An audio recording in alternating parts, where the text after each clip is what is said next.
All right, so today I wanted to talk about self-advocacy and self-determination, and I'm going to share a training that I did with Easter Seal staff and with parents entering our transition site at the Federal Center.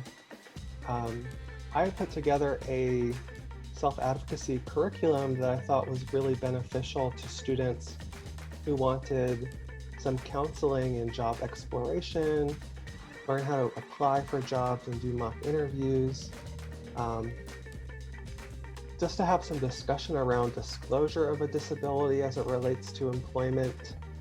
Um, so these were all services that we did in the classroom at our program, but now with um, COVID and just some other compliance issues with DVR, they're not authorizing these services in the classroom, um, which um, is fine for me, but I think it makes it more challenging for parents to try and access some of these services for their children before they reach the age of 21, because all of these services, once they reach adulthood, they can no longer access. So what we had done for students who didn't participate in our transitions program was hold a job exploration summer program out of our office in 2019. And we had a partnership with an assisted living, and we did some job shadowing over there. And what I think is really important about self-advocacy is that it kind of lays the foundation for some skills to do some self-reflection, really understand what your motivations are and what employers are looking for when you go into an interview. Kind of the philosophy that I said was employers aren't going to hire you for what you can do, but it's why you do it. So what I loved about our program is that we had internships with our partner at the Federal Center, and I was there the whole day with students, supporting them in their job, learning those work skills and other adjusting personal skills as they can impact someone's job maintenance, and really bringing that full circle with the self-reflection piece through the curriculum in the classroom. So I wanted to do this recording and get some insight from our self-advocates on what they feel the value is for this sort of training, and just make this available for parents and DVR providers to know what we can do in regards to providing transition services and pre-employment services. But it's just, I think, really important right now with COVID, because education's probably never going to be the same. More and more people are going to be homeschooled. Families and parents and caregivers are going to have to become more educated on how to access some of these services, because the school isn't providing them and the school doesn't have that expertise. Most special ed teachers that I know usually have a general kindergarten through 12th grade background, and the sort of level of instruction that we were able to provide for students isn't something that most teachers know or have access to. It's sort of learned on the job, and being involved with Project Search in Boulder when that was still happening several years ago, I kind of collected this knowledge and was able to transfer that on to our JEFCO teacher over the last 2 years. So some of my personal goals is to really expand this program and target some of those other transition sites so more and more people can have access to this sort of training, because I think it's really important as we move towards a model that isn't based on exceptionalism and pitting people against each other for job openings.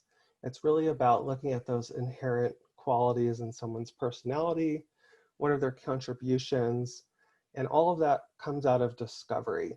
And I feel like discovery and self-advocacy and doing job exploration counseling, those kind of all go hand in hand.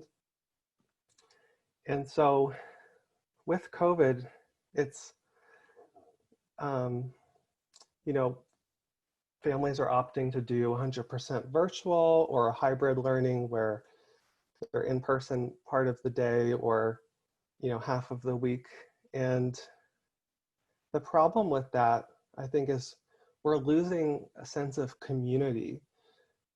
Schools have historically been a place where people develop friendships and really understand who they are and develop those soft skills, working and getting to know their peers and bonding with people who maybe have similar challenges or disabilities than their own. So that's kind of what I feel like we're losing going in this direction of just focusing on independent work. We're losing that opportunity to bond and work on those social skills in the classroom. And I think this kind of just goes against conventional wisdom to force someone into a internship if it's not self-directed. And that's something we'll talk about in the training, is what self-directed learning is. It's sort of about putting the students into the driver's seats and really determining what they want, because that's the indicator of a high quality of life if it's built off someone's personal preferences and interests. So here's this idea of the self-directed learning model of instruction. And this is another lesson we did in the first month or two of Step Up, but talking about what are these questions that we're going to be answering and clarifying what the role of the teacher or the transition specialist is in guiding that person towards their goals that are self-directed. So it's a different contribution from the teacher because you're asking them to guide and lead and steer that planning. And I tend to see teachers in the final years of transitions taking on more of this case manager role and looping in all of these different parties and people who've been involved to do some of that discovery work and discussion on what do we know that works, what doesn't work. And I think the approach is really important to creating outcomes that are, you know, reflective of that person's interests and motivations. But something else that we put in here that we did cover with the students in class is kind of talking about some of these other partners and programs and agencies that they'll probably be involved with, you know, after they reach adulthood even, like DVR. And this was a handout that we provided for parents that came to our intake night to listen to this presentation. So let me share that packet, which again was in some of this coursework from NTACT. So this is just a sampling of some of the pages that were included in this document that just explains what the roles and responsibilities are of some of these partners that they'll get to know from transitions and then into adulthood. So secondary school, indicator 14 is sort of that data that schools look at, you know, what were the outcomes for the students that were in a certain program? Were they employed? Are they stable in their job? You know, asking about training programs or post-secondary training programs that are maybe outside of the school district. You know, that's going to vary depending on what community-centered boards and what agencies like Rocky Mountain Human Services, DDRC are going to be in your neighborhood, and what other service providers are doing, providing some of these services for self-advocacy and pre-employment services. So businesses and employers, they have a role here in increasing workforce diversity and inclusion and improving community engagement and meeting different workforce needs. So that all happens through collaboration with these state and federal agencies. Vocational rehabilitation, or DVR, that's your state agency that's going to provide job assistance through adulthood, but only for more short-term funding. So probably up to 6 months, maybe you'd have a job coach, someone who job developed, helped you find a job, supported you through the application, interview, onboarding process, and coaching to reach stability. Depending on what those support needs are, not everyone's going to need all of those, but some people do need all of those. And once they leave vocational rehabilitation, that's when they're going to transfer funding, if they do need that long-term support, to their CCB, like Rocky Mountain Human Services or DDRC. So knowing what those agencies are is really important. So I wanted to just emphasize that here for any parents that are listening and wondering about Medicaid waivers like the SLS waiver or supported living waiver that is going to provide that long-term coaching. And we talked about that in Mod B. Austin, I was going to say, I wanted to comment on the waiver, if I can. Please. Okay, so it's a process in itself to get on that, because you have to sign a lot of paperwork and have a doctor. If you don't have a doctor, then it's even harder. So it's just that you have to make sure that all your T's are crossed when you're trying to apply for it. It's best if you try to apply for it before, like, they go into after they graduate, and so they can get some services just in case if it's going to take. I would say maybe your junior year. I would say junior year, because it'll sometimes take 2 years or a year and a half to get into these programs. Right. And so you can, and it'd be best not to do it so late, because it gets even harder as an adult. You have to, there's more stuff, and it's probably more easier if you do it when you're like under 22, and you can get more service, you can get more help that way. And right. So that's what I'm on the living support services, but I got it about almost 6 months ago now. So but it helps me. I mean, I wish my mom put me in the same program as my brother, but she didn't think about that. So the point is that it's important to make sure your child has the right services, and just in case if you pass on and stuff. That's what I've got to say. Yeah, thank you. It's like really important to emphasize, and I'd say most of our students coming into transition services had that connection made with their CCB, like Rocky Mountain, but not all. And we tried our best to emphasize the importance of making that link so they could access long-term services while they are in school, like you said, because they generally need some sort of documentation of a disability and an IEP, and they might do like an IQ test or something with the mental health provider,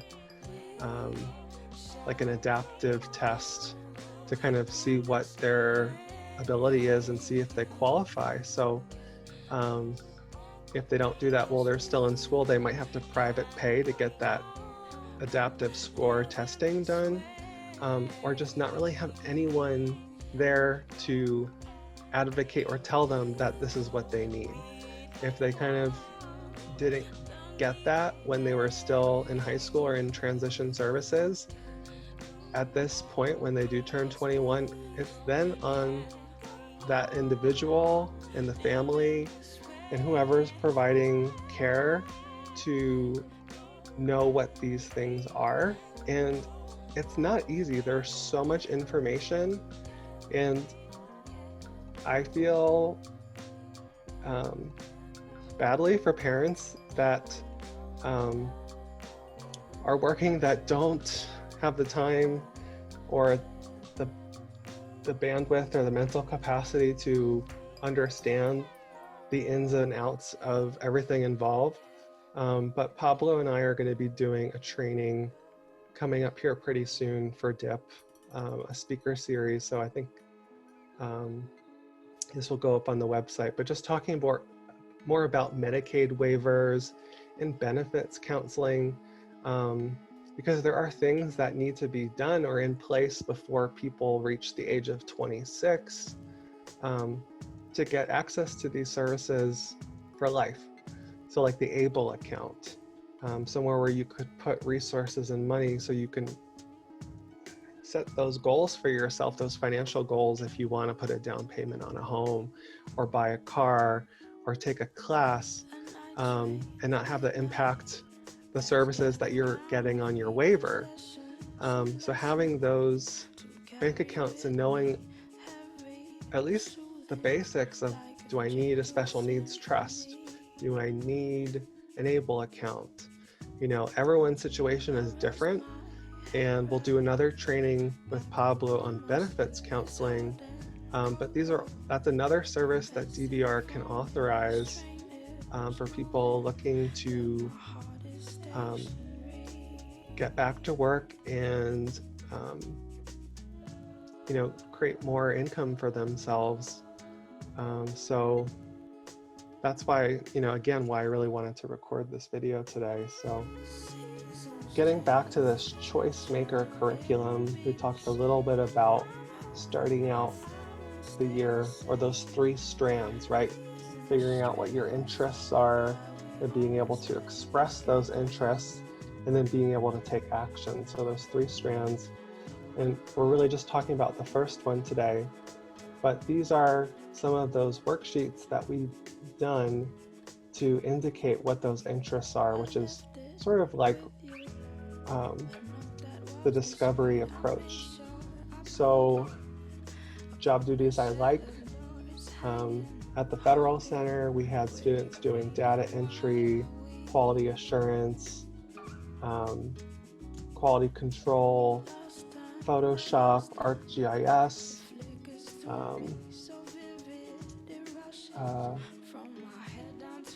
what else? Research, scanning, so all of that, which gave us something to at least talk about, figure out, well, did you like this or did you not like this? And then figuring out, what are those characteristics? Were you working around, was there a lot of noise around? Were you working a group, working by yourself? Really those questions about the environment, those are those job characteristics. And I think having some standard vocabulary and language about what that is, and I like to call them job characteristics. Like, is the work, is it thinking work or is it physical work? Are you inside or outside, right? Those are all different characteristics of a job. So that's really important. And then as we progressed through the year, we did a evaluation on how people did with those duties, if they, did great or did okay or needed to improve in their work or their social and personal skills, which is more their attitude or showing initiative. I know that one video talked about persistence, and I'd say that and initiative are both important ideas that most people coming into my program hadn't really come across those words before.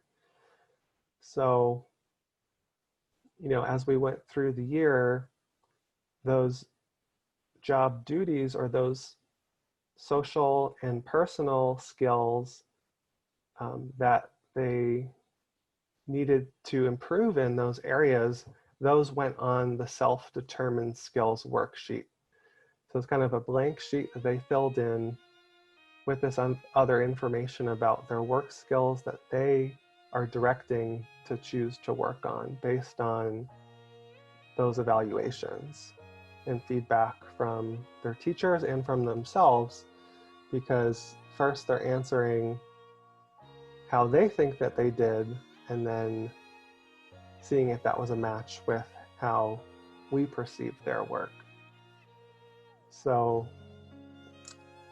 I will get into a little bit more detail with that and what some of these worksheets looked like, a part of this Choice Maker curriculum. So here's the job duties worksheet. So it can really be customized for any type of internship, remote, virtual, or in person. This can be done to really enhance that self-understanding in the classroom. And then here are some of those job characteristics I was describing. Right? Does someone want to work on the weekdays or the weekends? Do they want a challenging job or an easy job? What they have to wear to work every day? How physical are they? Are they going to be sitting or standing or doing a lot of walking? So all of these, I think, are... Austin? Yeah. Sorry. I was going to say, when I was going through all of that I never saw that list in. So is this currently kind of new, or has it been a while, been in here for a while?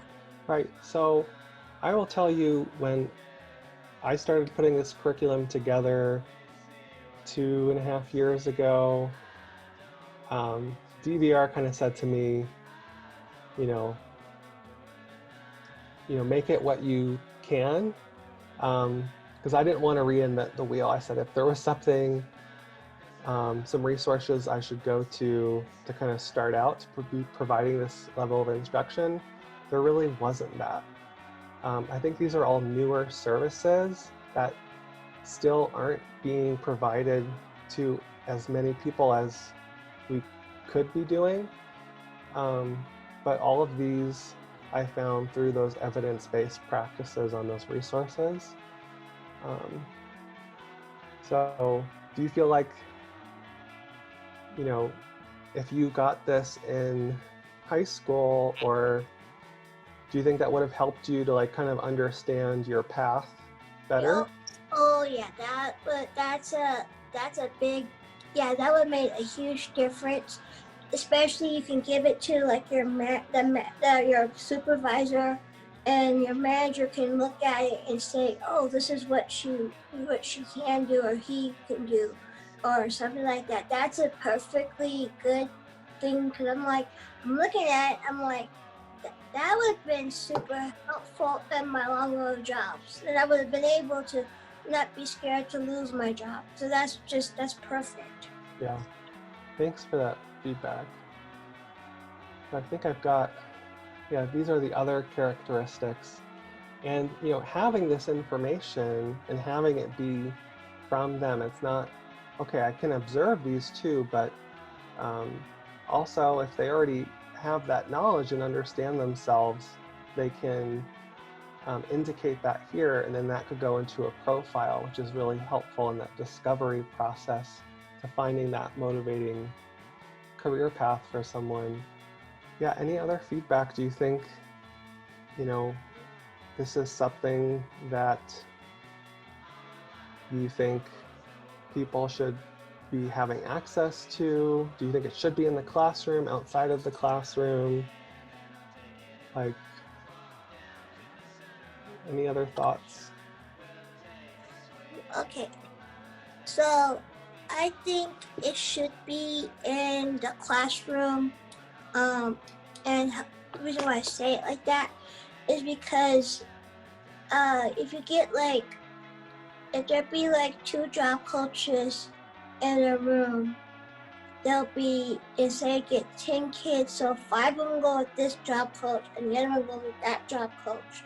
And then they figure out a plot and plan, and they can work with them and figure out their goals and stuff so they can be, so I know that job coaches probably have like, say about 100 students or something, or people, whoever.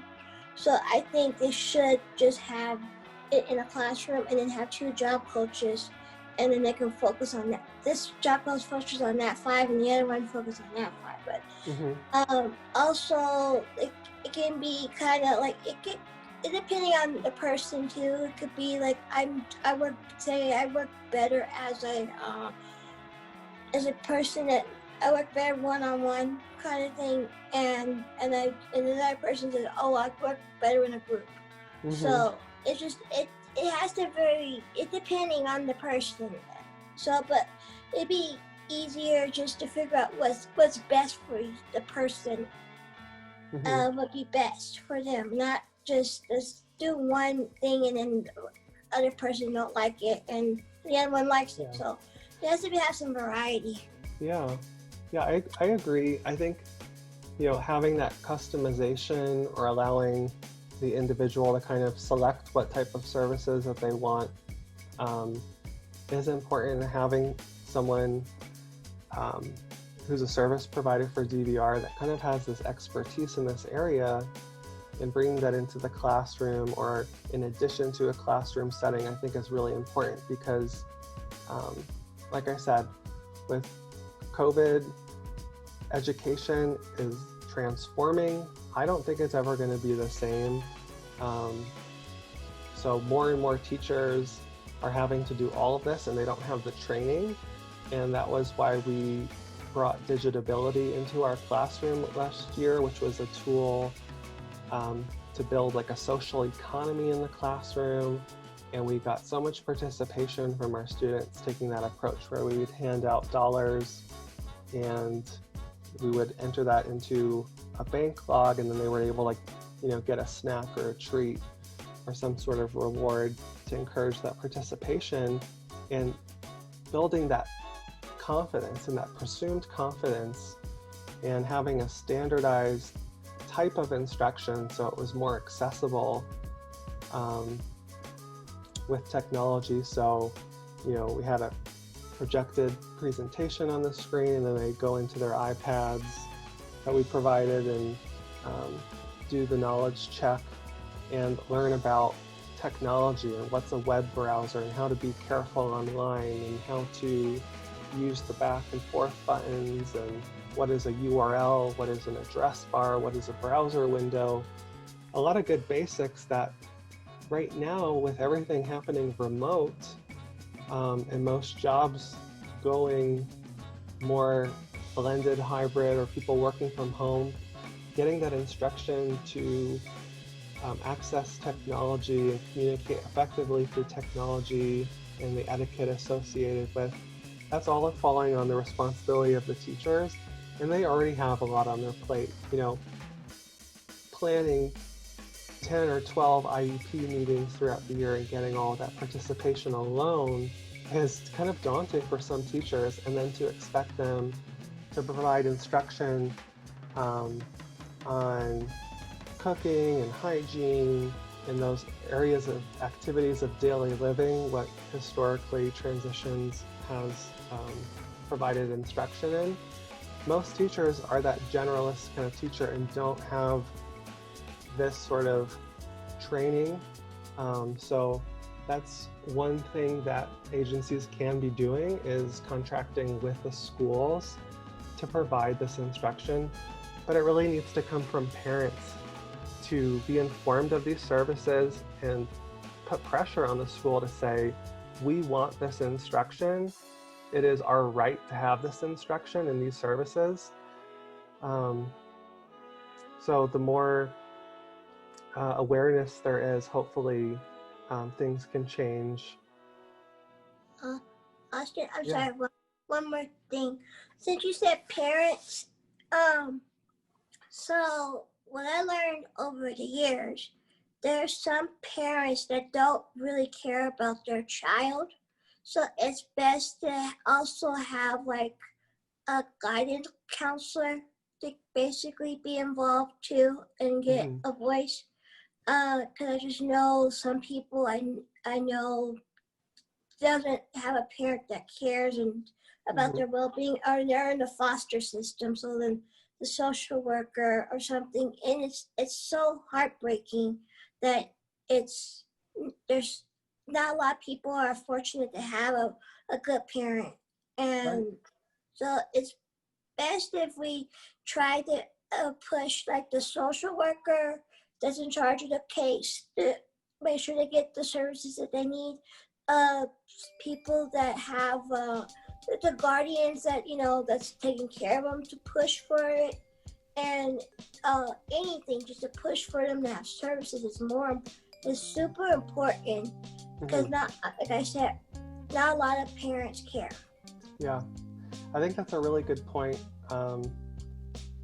And just to emphasize that,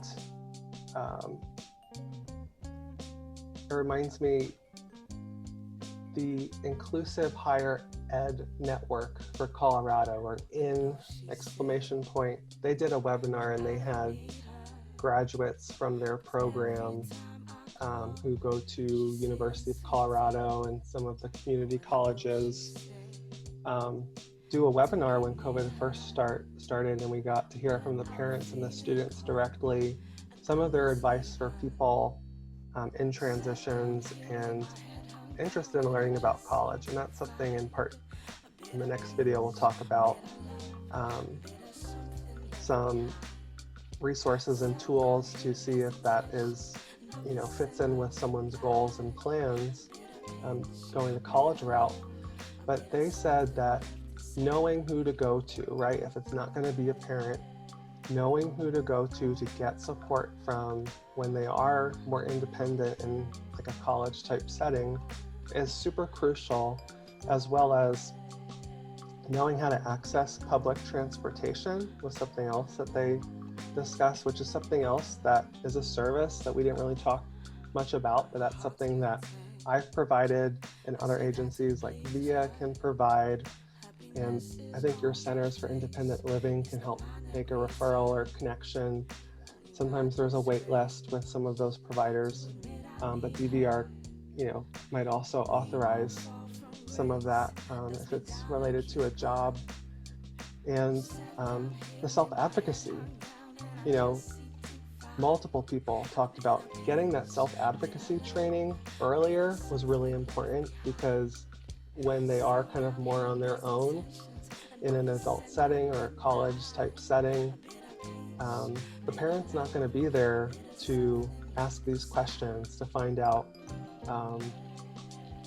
what they need to be doing. So they need to advocate for themselves and make college or that experience the most of what it can be for them. Because it is self-directed. When you get to college, you pick some classes that you want to take, some electives, and having that level of self-awareness and self-understanding is really important. And yeah, I said all of this is being put onto the role of the teacher, but it's a lot. If you have 13 students or that have special needs, and you're a brand new teacher and don't have any of this instruction,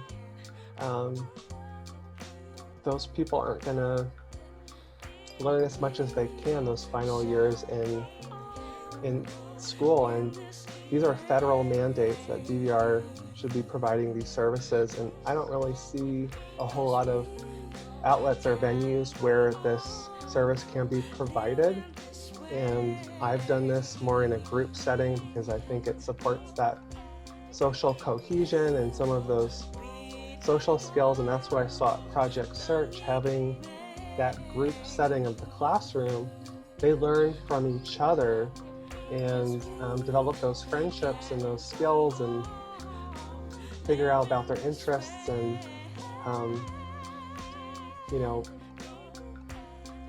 these are all things that I think parents just and caregivers should know about, so they can be asking about them, and advocating for their students to get the advocacy training that the research and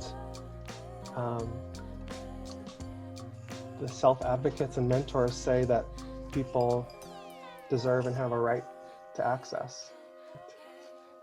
Okay, so we're recording. So this discussion is about person-centered care planning, and we wanted to just talk about living wills, and this was partly what Jocelyn thought was important that some people have in place regarding, medical power of attorney and people who are in control of your finances.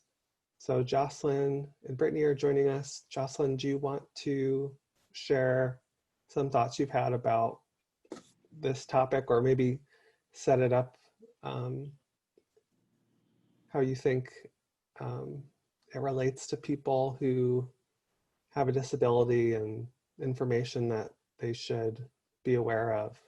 Okay, so this is what this is really close and dear to me. The reason why I wanted to talk about this was because a lot of people, I know people pass on and things happen and everything, and we don't live forever, unfortunately. So, recently my mom passed and stuff. It's just interesting things I'm dealing with, my personal things. But I felt, that it's important to inform people if you have a child that has a disability, or you have or you're a caregiver or a guardian to anybody that has a disability. So the thing is, I kept thinking like you should just probably not have a family member. The reason why I say that, because it's too close, and if you tick them off or something, then it's going to affect you, and it's not going to help them in the long run. So I know lawyers are super expensive, but depending on, you could do pro bono. You could try to find somebody that could do a pro bono kind of thing. And so it's just, there's options for that. And then if you have a living will and trust, again, I say it's too close. Family is super close. And it's not beneficial to have them to be in charge of your finances, your family members, to be in charge of it, because they'll take advantage for sure. And it's not right to have, your parent is gone. So it's like after they're gone, they're gone. And some people have like two parents that if it's two sets of parents, then it's so the parent should be, very helpful for you, so that's nothing to worry about. But if both of you are gone, then you have to find somebody that will honor your wishes that you wanted, and this is that and this and that. And then also, yes, if you feel comfortable getting a power attorney when you do, let's say you're brain dead or something and they have to make tough decisions, yes, you can find somebody that you really, really trust. But after you're deceased, that power attorney is expired, so they can't go. So that's it. They're only there if you're like, you're alive, but you're, hanging on to life. Once you pass on, that actually disappears. And so if you, like I say, you have to really be careful who you pick to honor your will and your trust, because, and then after I found this out, that once your person passes away, you have to go to the, probate court or something like that. I might be mistaken. But so everybody has a copy of the will, not just that one person. And so being in having a disability, sometimes we don't always understand certain things. It's just it'd be better to have somebody that'll have your back. And that's what you're trying to move on and do all the things that you're trying to do to basically try to live your life. And then having a disability on top of that, and all you want to do is just try to, because family is too close when it comes to money, especially if you have, like, let's say you had, I'm going to throw a random number, let's say you had almost $500,000 and you left that for your child, but you chose one of your family members to be in charge of it.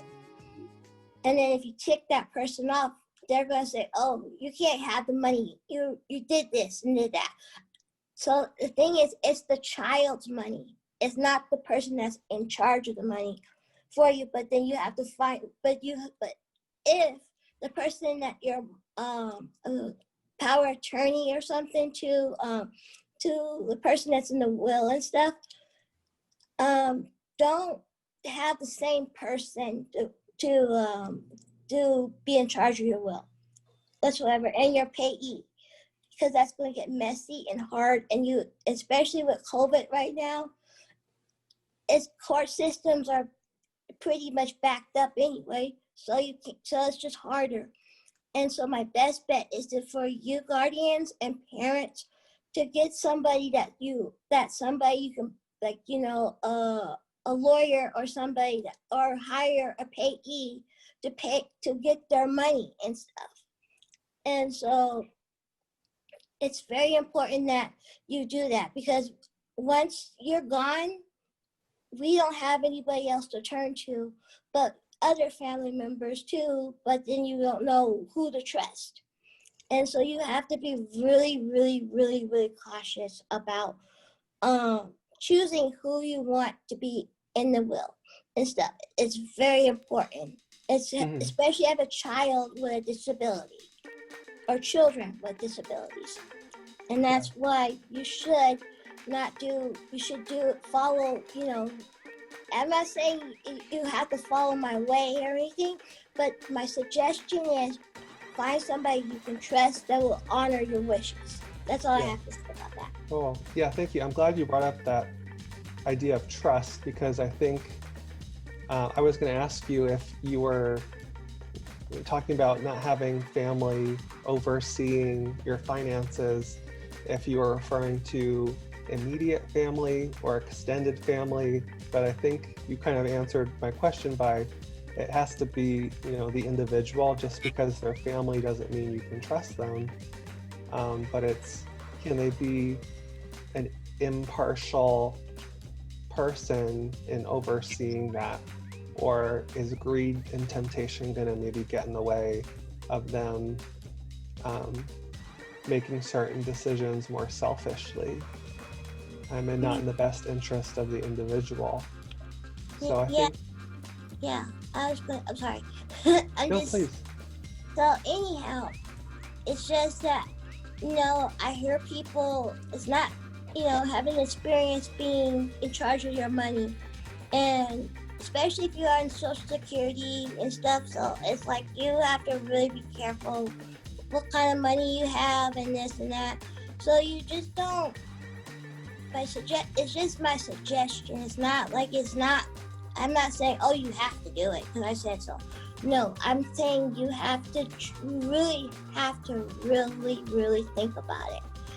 Seriously think about it, because the person that's in charge of your estate, what happens if the person that she's in charge of your estate, but she chose the person to be, there's another person that's supposed to be your payee, but then they can cover that up. The person that's in charge of your estate can cover that up and then just have control over that themselves. And so you have to really, and then also when you make the will, this is another suggestion. When you make it, give copies to everybody that's in the will. just in case if they don't follow with the probate court. Right. Just make copies. Right. And that and those copies are like 10 cents, 10 cents and stuff, or you have your own copier and you can do it or whatever. But my suggestion is copy everything and give it to each person that's in the will, and then they'll find out. Oh, then if somebody, we can catch the person's mistakes. Yeah. And so that's what I was just thinking about. I was like, we got to be. I'm very touchy and very sensitive about this topic because, unfortunately, we don't live forever, and you never know when your time is up.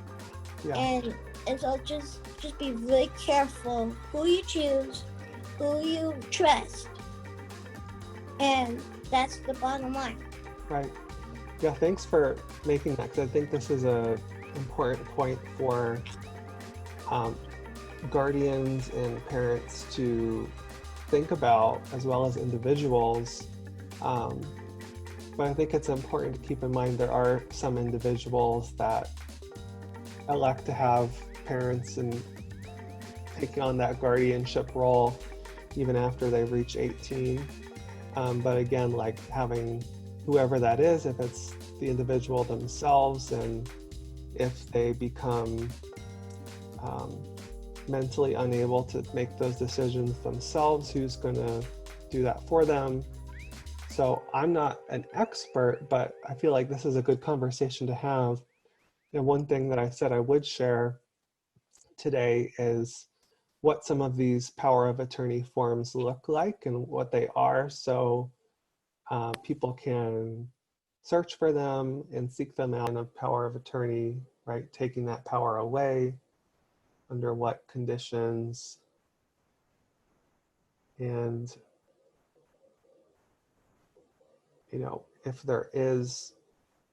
if you do have trouble with your agent that does get put in this position, you might need to seek legal advice, but maybe contact your support people and people you trust who are part of your team to help you navigate that.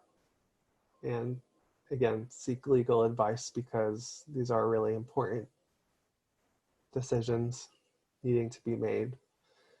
So I have a thought too. Yeah. So if you I'm not gonna say this, but I'm gonna say this. If you really, really love your family and you love your children, try to just really think about who you actually choose. It's because it's so important in the long run, because then it could be you might have to go to the court just to fight something, and then with all this COVID happening, it's the thing about it is you should just try to do what's best for your child or your children. Because if we're like in our 30s or 40s, we're still your children. So Yeah. so like I know that it's just that I just know that death is a very serious thing, especially if you leave things behind, because when you die, you don't take nothing with you anyway. So it's all of the stuff that you had, it's practically just getting fight over or something. But then you really have to suggest, okay, in the will it says, oh, my daughter's in charge, but then your son has a disability, but she won't help him out and stuff.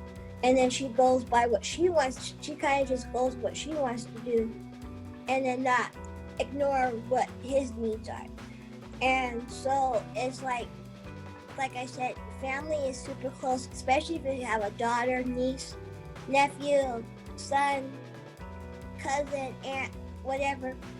It's too close. It's super close, because you don't know how they're going to treat them in the long run. Mm-hmm. And I'm not going to say that you know, whatever you do it's your business. It's truly your business. It's not like I'm going to say, oh no, you're supposed to do it this way.